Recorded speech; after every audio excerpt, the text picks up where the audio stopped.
Le bilan du séisme de samedi dernier au Népal continue de grimper. Il atteint ce soir les 5800 morts, mais l'espoir est toujours là. Aujourd'hui, un adolescent et une jeune femme de 25 ans ont pu être sortis vivants des décombres 5 jours après le séisme. Et ce, grâce à l'action des secouristes étrangers. Les nombreux blessés peuvent désormais être pris en charge grâce toujours à l'aide internationale.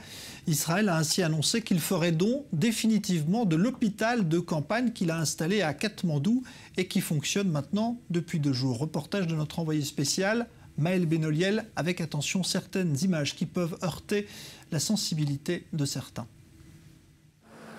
L'endroit attire déjà les curieux et pour cause, il y a encore quelques heures, il n'y avait ici qu'un champ vide.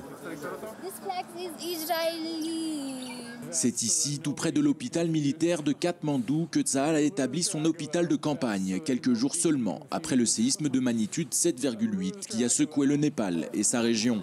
Et cet hôpital est désormais la destination de nombreux blessés, toujours en train d'être évacués des zones les plus affectées par le tremblement de terre.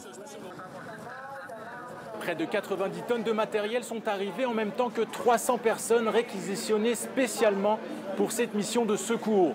Et il n'aura fallu que 96 heures aux forces israéliennes pour mettre en place cet hôpital de campagne.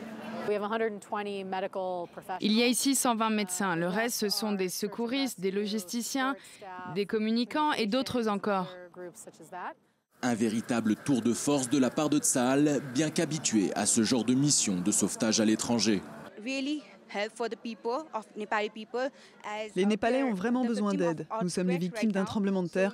Nous sommes vraiment reconnaissants envers Israël. Ils sont venus ici et ils ont donné beaucoup de soins.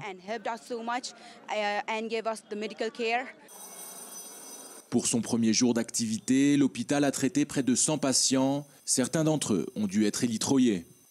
À leur bord, principalement des Népalais, jusqu'à présent coincés dans les villages les plus reculés de la région, mais aussi des touristes pris au piège des montagnes.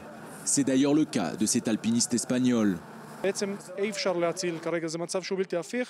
de ce patient est malheureusement irréversible car il a attendu trop longtemps avant de se rendre à l'hôpital.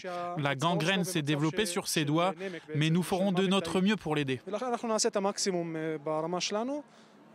De la salle d'opération stérilisée en passant par les soins intensifs, rien n'a été laissé au hasard. Il y a dans cet hôpital tout ce qu'il faut pour prodiguer les meilleurs soins aux patients. Une opération qui permet de redorer le blason d'Israël, parfois contesté à l'étranger, même si le représentant du ministère des Affaires étrangères sur place s'en défend. On ne le fait pas pour les relations publiques. Je pense effectivement qu'en fin de compte, cela peut avoir un effet positif pour Israël. Vous savez, ce genre d'événement et le fait qu'Israël puisse déployer un hôpital high-tech, si on peut dire, c'est quelque chose que peu de pays font et sont même capables de faire. C'est quelque chose d'unique et c'est pour ça que nous avons des retours positifs.